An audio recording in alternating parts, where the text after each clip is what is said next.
volta com o terceiro e último bloco do Amazônia Mulher. Hoje a entrevistada do nosso programa é a neurologista doutora Lourdes Galvão e nós estamos falando sobre uma doença que já existe há muito tempo, mas que agora está sendo, deu boom nas redes sociais, está sendo bastante abordada, que é a esclerose lateral amiotrófica, a ELA.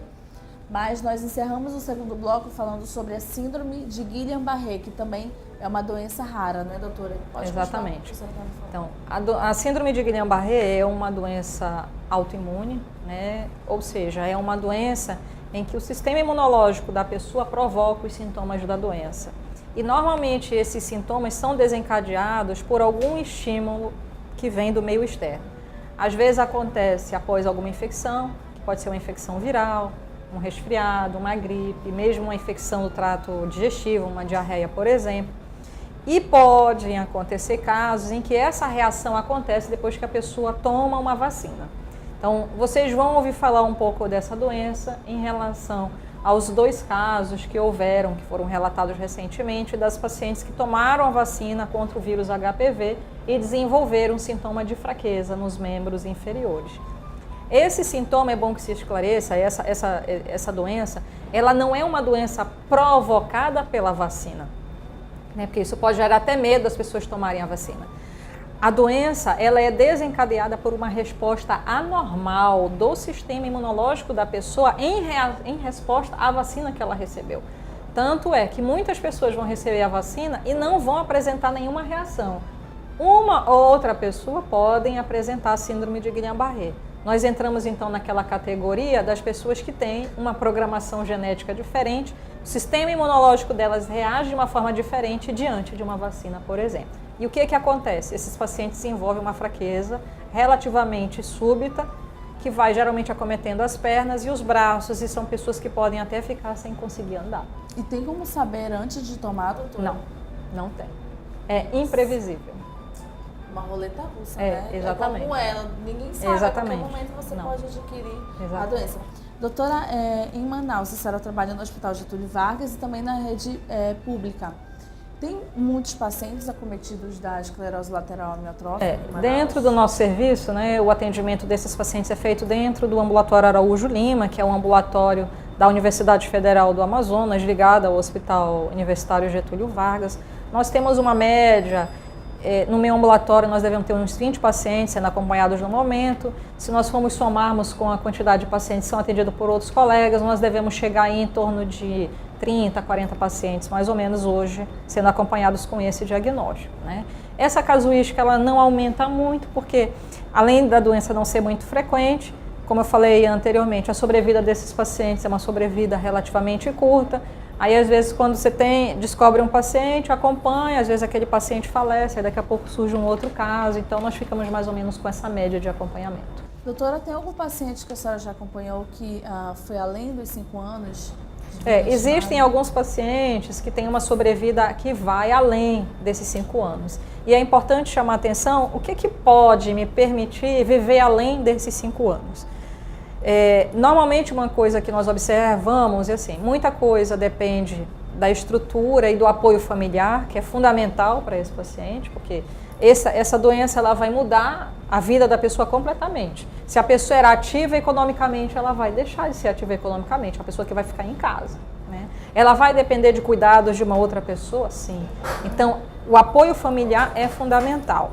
Segundo aspecto, o estado psicológico dessa pessoa é também muito importante.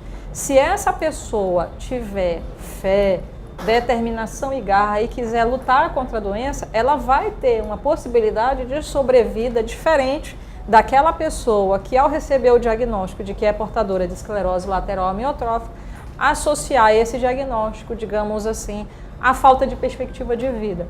Essa pessoa provavelmente vai ter uma sobrevida menor, principalmente se ela ficar deprimida. Então, tudo vai do psicológico da pessoa. O psicológico, nesses aspectos, desse tipo de doença, é decisivo. Doutora, e ela passa a contar com a ajuda, além dos familiares, de uma série de outros profissionais da área da saúde, né? É importante. A partir do momento que o paciente recebe um diagnóstico de esclerose lateral amiotrófica, além do acompanhamento médico, ele vai precisar do acompanhamento nutricional, do fisioterapeuta, do fonoaudiólogo, da equipe de enfermagem. Então, esse paciente sempre vai merecer um cuidado mais abrangente, né, do que talvez pacientes portadores de outras doenças. E volto a frisar, a estrutura e o amparo familiar dessa pessoa são fundamentais para garantir toda uma atenção e todo um atendimento diferenciado, até para garantir uma qualidade de vida melhor para essa pessoa. Doutora, então, a partir do momento que o paciente descobre que ele está começando a ficar estranho, o corpo está começando a atrofiar, desde esse descobrimento até a paralisação completa, demora quanto tempo? Dependendo do estágio em que a pessoa esteja, porque nós recebemos pacientes em vários estágios. Às vezes a gente pega paciente que já está evoluindo há 1 ano com a doença. Mas vamos supor que eu recebo uma pessoa hoje que descobriu que ela estava com atrofia há poucos meses. Né? A tendência desse paciente é ir desenvolvendo essa fraqueza progressivamente ao longo dos anos. Né? Mas, como eu comentei, existem formas mais agressivas dessa doença. Essa velocidade de progressão para a fraqueza, ela pode acontecer de forma mais rápida e essa pessoa tem uma fraqueza com atrofia em 1 ano, em 2 anos. Mas ela também pode ser mais lenta. Isso varia muito de caso para caso. Agora, óbvio, quanto mais rápido eu descobrir, mais rápido eu oferecer o que eu tenho a oferecer de atenção profissional, melhor, maiores as chances. Nós temos perspectivas futuras de ter alguma novidade para essa doença.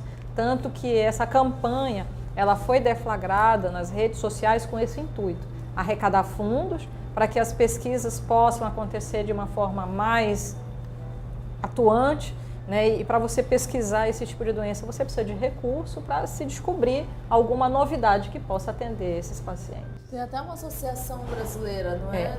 No estado nós não temos nenhuma associação, mas aqueles que tiverem interesse podem procurar na internet. A Associação Brasileira que dá orientação e suporte aos pacientes portadores de esclerose lateral amiotrófica é a ABRELA.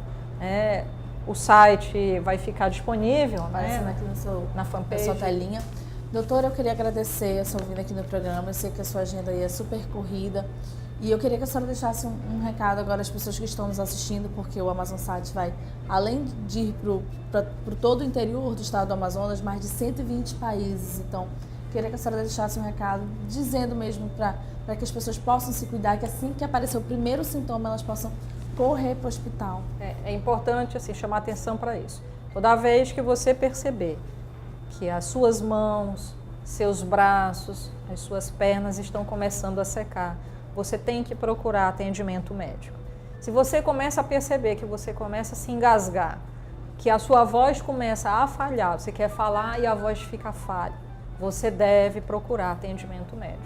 Não significa que você esteja com esclerose lateral amiotrófica, mas você pode estar com alguma doença neurológica que precisa ser diagnosticada para que seja orientado a melhor forma de você tratar essa doença. Doutora Lourdes Galvão, mais uma vez, muito obrigada, viu? Seja sempre bem-vinda, não só aqui no Amazônia Mulher, como no Amazonsat como um todo. As portas do nosso canal estão abertas para a senhora. Viu? Eu agradeço pela oportunidade e me coloco à disposição sempre que vocês precisarem. Olha, muito obrigada a vocês de casa também que estão acompanhando o programa de hoje. Se por acaso você perdeu o primeiro e segundo bloco, olha, o bate-papo de hoje foi incrível, viu? Você pode correr no youtube.com/canal Amazonsat, que esse programa já vai estar lá logo depois que acabar aqui ao vivo, viu? Tem também o amazonsat.com.br, que é o maior acervo de vídeos da região norte. Beijão para vocês. Quero agradecer também a Tratoria Porto Fino pela recepção e que hoje foi o cenário do programa de hoje. Tchauzinho para vocês.